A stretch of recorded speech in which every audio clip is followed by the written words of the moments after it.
भूत या सड़क। रात के तकरीबन 10 बज रहे थे। उस वक्त दक्ष अपने ऑफिस में काम कर रहा होता है। तभी उसकी नजर घड़ी पर पड़ती है तो वो देखता है कि 11 बजने वाले हैं और वह बोलता है, ओह नो, 11 बज गए। अब मुझे काम करते हुए टाइम का पता ही नहीं चला। अब मुझे जल्दी ऑफिस से निकलना चाहिए, नहीं तो घर पर माँ बहुत डांटेगी और बोलेगी आज फिर से लेट हो गया।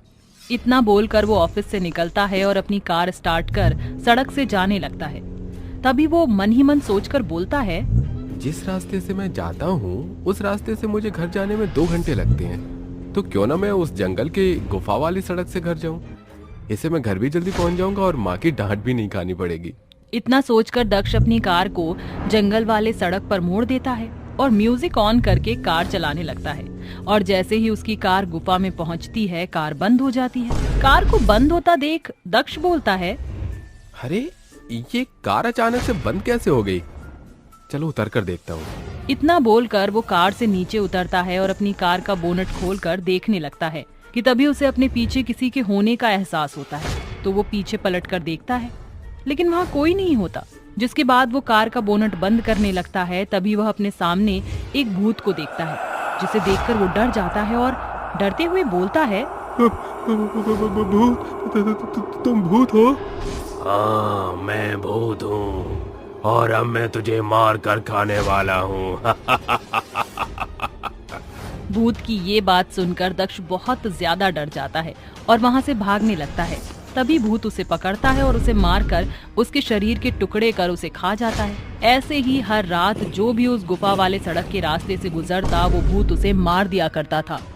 लेकिन एक बार की बात है, ऋषभ का पूरा परिवार कार में बैठकर उसी रास्ते से गांव से शहर जा रहा होता है। तभी उसकी पत्नी नताशा उससे बोलती है, ऋषभ जी, ये रास्ता कितना वीरान लग रहा है। ऐसा लगता है जैसे यहाँ से कभी कोई इंसान गुजरा ही ना हो। जरा देखो तो कितना सन्नाटा है चारों ओर। मुझे तो बहुत डर लग रहा है। ऋषभ जी, आप गाड़ी थोड़ा तेज चलाइए। नताशा, तुम तो खामखा इतना डर रही हो। एक पंडित होकर तुम ऐसी बातें कर रही हो, जबकि तुम खुद दिन रात भगवान की पूजा पाठ करती हो। और वैसे भी बाबूजी भी तो हमारे साथ ही है ना। दोनों की बात सुनकर ऋषभ के पिता लक्ष्मण प्रसाद नताशा से बोलते हैं, नताशा बहू, अगर तुम्हें ज्यादा ही डर लग रहा है तो तुम ओम का जाप करना शुरू कर दो। ठीक है बाबूजी। इसी बीच ऋषभ की कार उस सड़क के गुफा के अंदर पहुंच जाती है। उस गुफा में कार सीधा चल ही रही होती है कि तभी उनके सामने अचानक से एक भूत आकर खड़ा हो जाता है, जिसे देखकर ऋषभ फौरन अपनी कार रोक देता है।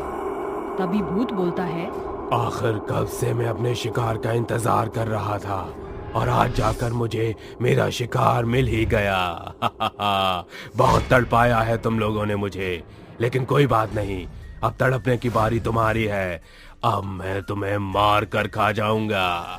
इतना बोलकर भूत ऋषभ की कार को उठाने लगता है, लेकिन जैसे ही वो उसकी कार को छूता है, उसे जोर का झटका लगता है और वह दूर जाकर गिरता है और बोलता है, मुझे ये झटका कैसा लगा? आखिर कौन हो तुम लोग?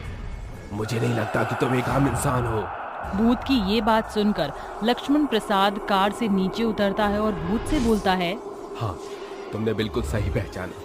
हम एक ब्राह्मण लोग हैं और तुम हमें इसलिए नुकसान नहीं पहुंचा सकते क्योंकि हमारे पास देवी माँ की तिलिस्मी मूर्ति है और हम हर वक्त उनकी आराधना करते हैं और इस वक्त वही हमारी रक्षा कर रही हैं। लेकिन उससे पहले तुम मुझे ये बताओ कि तुम हमें मारना क्यों चाहते हो? ये मेरी सड़क है और जो भी यहाँ आने की गलती करता है वो मेरे हाथों मारा जाता है और तुम सभी ने यहाँ आने की गलती की है, इसलिए अब तुम मेरे हाथों मारे जाओगे। क्योंकि यहाँ आने वाला एक भी इंसान यहाँ से जिंदा लौटकर वापस नहीं जाता और ना ही उनका कोई नामो निशान मिलता है। मरने के लिए तैयार हो जाओ। जैसे ही भूत लक्ष्मण प्रसाद पर हमला करने वाला होता है, तभी लक्ष्मण प्रसाद मंत्र पढ़ने लगते हैं और मंत्रों की आवाज सुनकर भूत तड़पने लगता है और तड़पते हुए उससे बोलता है, ये मंत्र पढ़ना बंद कर दे, नहीं तो तेरे और तेरे परिवार के लिए अच्छा नहीं होगा। मैं उनका वो हाल करूंगा जो तूने कभी सोचा भी नहीं होगा। तू मेरी शक्तियों को नहीं जानता, मेरी शक्तियों के आगे तेरे भगवान की भी नहीं चलेगी। अपनी काली शक्तियों पर ज्यादा घमंड न कर।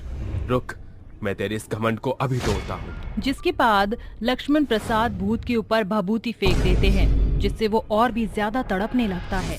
तड़पते हुए बोलता है, छोड़ दो मुझे, मैं तुम्हें तुम्हारे परिवार को कुछ नहीं करूंगा, चले जाओ तुम लोग यहाँ से। तुम वैसे भी हमारा कुछ नहीं बिगाड़ सकते, लेकिन तुम मुझे ये बताओ कि तुम यहाँ से आने जाने वाले मुसाफिरों को क्यों मारते हो? उसके लिए तुम्हें मेरी पूरी कहानी सुननी होगी। इतना बोलकर भूत लक्ष्मण प्रसाद को अपनी आप बीती बताने लगता है। मेरा नाम राजीव था और मैं एक सॉफ्टवेयर इंजीनियर था। एक दिन इसी रास्ते से अपने बाइक से घर जा रहा था, तभी मुझे यहाँ कुछ गुंडे रोक लेते हैं और मुझसे बोलते हैं, ओए हैंडसम, तेरे पास जितने भी पैसे हैं सब निकाल कर यहाँ रख दे, नहीं तो बिन मौत हमारे हाथों मारा जाएगा। सरदार जो कह रहे हैं चुपचाप से वही कर, नहीं तो अभी इसी चाकू में तेरा काम तमाम कर दूंगा। राजीव उनकी बातें सुनकर डर जाता है और उनसे बोलता है, ये लो सारे पैसे और मुझे यहाँ से जाने दो। मेरे पास बस इतने ही पैसे हैं, अब मेरे पास कुछ भी नहीं है। जिसके बाद वो उसे जाने देते हैं। तभी उसकी माँ का फोन आता है और वो लोग फोन देख लेते हैं। तभी उनका दूसरा साथी उससे बोलता है, सरदार से चालाकी, अभी तो तूने बोला कि तेरे पास कुछ नहीं है, तो फिर ये फोन कहाँ से आया? मेरे पास बस यही फोन है, प्लीज तुम इसे मत लो। लेकिन वो लोग उसकी एक भी बात नहीं मानते और उससे फोन छीनने लगते हैं। राजीव भी अपने फोन को बचाने की कोशिश करता है और इसी बीच राका चाकू से उसका गला काट देता है और फिर उसके शरीर के टुकड़े टुकड़े कर इधर उधर फेंक देते हैं। और तभी से मेरी आत्मा यहाँ भटक रही है और लोगों को मार रही है। क्या आप मुझे मुक्ति दिला सकते हैं? हाँ, क्यों नहीं, बताओ तुम्हें मुक्ति कैसे मिलेगी? मुझे मारकर उन लोगों ने मेरी लाश को इधर उधर फेंक दिया था। बस आपको मेरे शरीर के कंकाल को इकट्ठा करके उन्हें जलाना होगा, इससे मुझे मुक्ति मिल जाएगी। जिसके बाद भूत लक्ष्मण प्रसाद को बताते जाता और लक्ष्मण प्रसाद उसके बताए हुए जगह पर गड्ढा कर उसके शरीर के कंकालों को निकालता है और फिर सभी को इकट्ठा कर जला देता है। कंकाल के जलते ही भूत भी खत्म हो जाता है और भूतिया सड़क उस भूत के आतंक से मुक्त हो जाता है। जिसके बाद लक्ष्मण प्रसाद का पूरा परिवार सुरक्षित अपने घर पहुंच जाता है।